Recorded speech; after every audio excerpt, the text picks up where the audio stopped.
Important thing and most important now I will tell. If you don't have any characteristic for prescribing, characteristic is not there. But if you are good enough, good clinician, then you can, on the pathologist you can prescribe. So pathologists always make a habit of perceiving the pathologies in the case. And pathology is a very good subject to understand the human.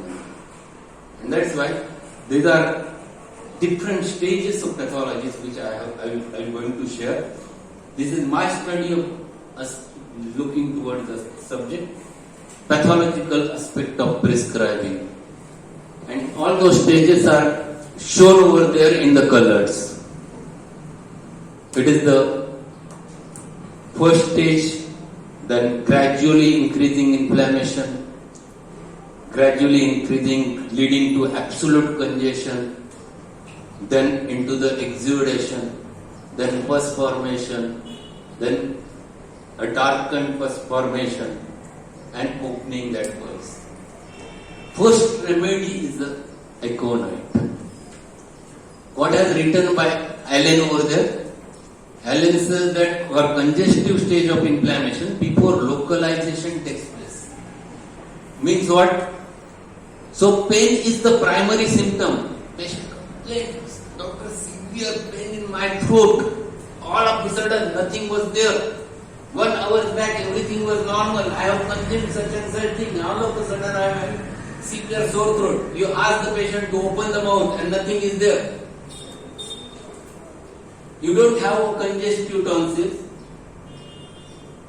You don't have anything over there. And still, pain is very severe. He is in agony with the pain. So in aconite, inflammatory state, without having an inflammation. So before a localization takes place means before inflammation is visible to your eyes is aconite. And that's why aconite patient, pain is the main characteristic. Whatever may be the complaint, if it is toothache, if it is sore throat, if it is headache, if it is fever, if it is heart complaint, whatever it may be, without any pathological sign, but patient is in a panic, in a agony, with a severe frightened state, is the aconite state. So when you get a severe pain oriented patient without any localized pathology, you think about this remedy first. So patient comes to you with such types of agonies number of times. He comes to you with severe chest pain. You feel that he is having heart attack. No. He is frightened a lot with a severe functional pains. Aconite tackles that even if it has not turned towards the heart attack. Aconite settles that. Because it releases the spasm. So aconite is the remedy where pain plays a very vital role before starting an inflammatory state of rejuvenation. Understood? So patient comes to you with toothache, very severe toothache, no inflammation.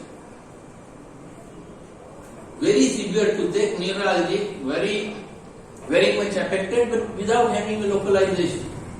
That is aconite. When it goes above that, when inflammation starts developing, then the paramphos. After aconite, it enters into the paramphos, second part of the first stage of inflammation.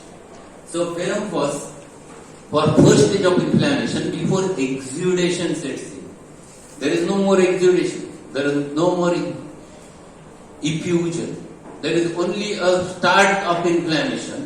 And that start before even complete congestion. It is not congested. And that's why first stage of inflammation, first stage of pains, the first remedy to be think of is paramphos. And my suggestion is that always you give this remedy to any patient who starts complaining, doctor, I am having fever since yesterday, I am having sore throat since yesterday, I am having pain in abdomen since yesterday. Any pathology which is start of the pathology, this is the good remedy to be given. Paramphos, keep that paramphos with the patient. Whatever may be the complaints, I used to tell them, starting of every acute illness, you must have this remedy in patient, with the patient, and give it, start it immediately. It works definitely. So Ferrum for 6H, tedious, you can repeat it very easily because you are giving in decimal scale. So this is the state of inflammation where congestion is not yet completely developed, which is there in belladonna. So belladonna, for the first stage of inflammation, that is complete congestion, hyperemia. So if you ask the patient to open their mouth and see the tonsils are completely congested, as if total red, hyperemia. Total redness is the characteristic of the belladonna, where there is a throbbing, carotids, headache, because congestion is more marked. So any inflammation anywhere, you can find it out that state of the belladonna over there. Keep on observing the inflammatory process. You can very easily reach to the remedy. So this is too important to understand, that if you see a boil is developing, if boil is developing before the boil is not yet developed and pain is started, that is the first stage. If it is starting developing, becoming light red, it is the Ferrum phosphoricum. Then it becomes completely red, it becomes belladonna. So belladonna. Then after belladonna, it is the gelsemium. After belladonna, it turns towards gelsemium. And what is there in gelsemium? Gelsemium is just followed by first stage of inflammation with dusky vein and dull, dizzy and drowsy state. Dusky view means a face is not congested, but it becomes dull completely. Patient is not in a state to talk. Patient is in absolutely chill state. He wants to lie down. He wants to keep his eyes closed. Never wants to open the eyes. He is absolutely dizzy, in a confusion. So inflammation is little bit increased. Drowsy state is developed, little bit increased. It reaches to the peak and it goes on further development. Then it enters into the pulsatilla, calibraticum. Calibraticum is the second stage of inflammation with fibrinous plastic exudate. Fibrinous plastic exudate means the discharges which starts accumulating over there is typical of the protein-rich fluid effusion. Calibraticum is very close to it.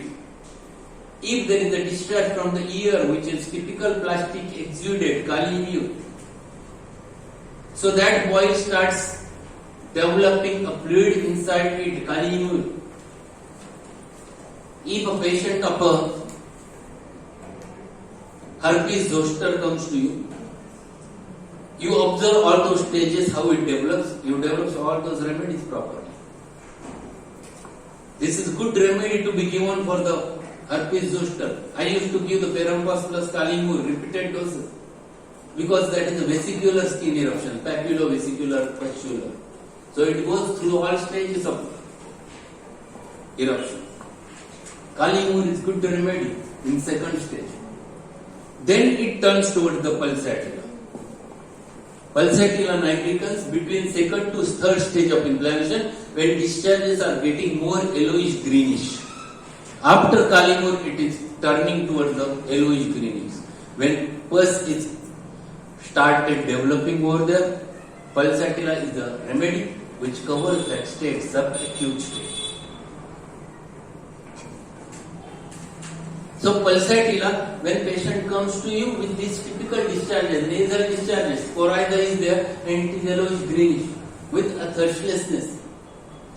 You can find it out on that specific thing, yet what type of discharge, nasal discharge is there. So you can catch very easily the pulsatilla state over there. Patient tells that he is getting expectoration in pulsatilla and it is yellowish greenish.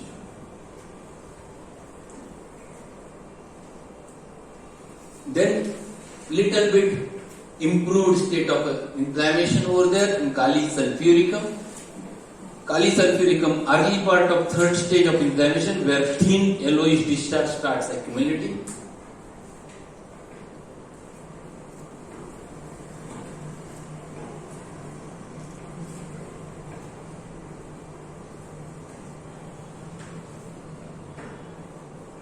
Then that pus gets mixed with the debris.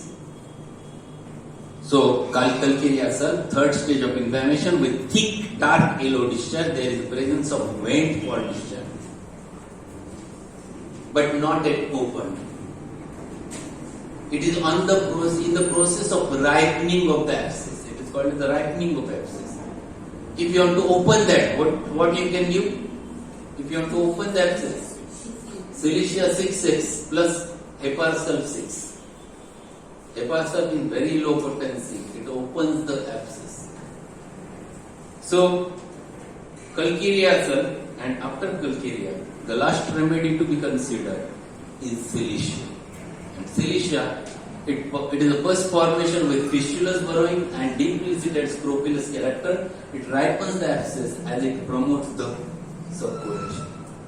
These are inflammatory stages these are inflammatory pathologies which you have to look for.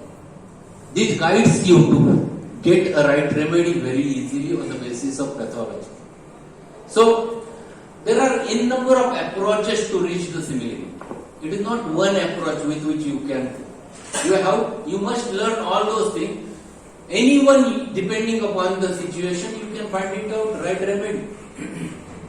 So this is my approach of looking towards the patient. I used to think, generally I have developed with the allopathic learning more. I have learned with Dr. Bagli sir, I have learned with my father, I have learned with number of practitioners, but all of them were the good clinicians and they were allopaths. So automatically I developed their logic. And I have correlated that homeopathy with the modern science. So this is what I used to consider. This is my aspect of looking toward the inflammatory phases. Now we'll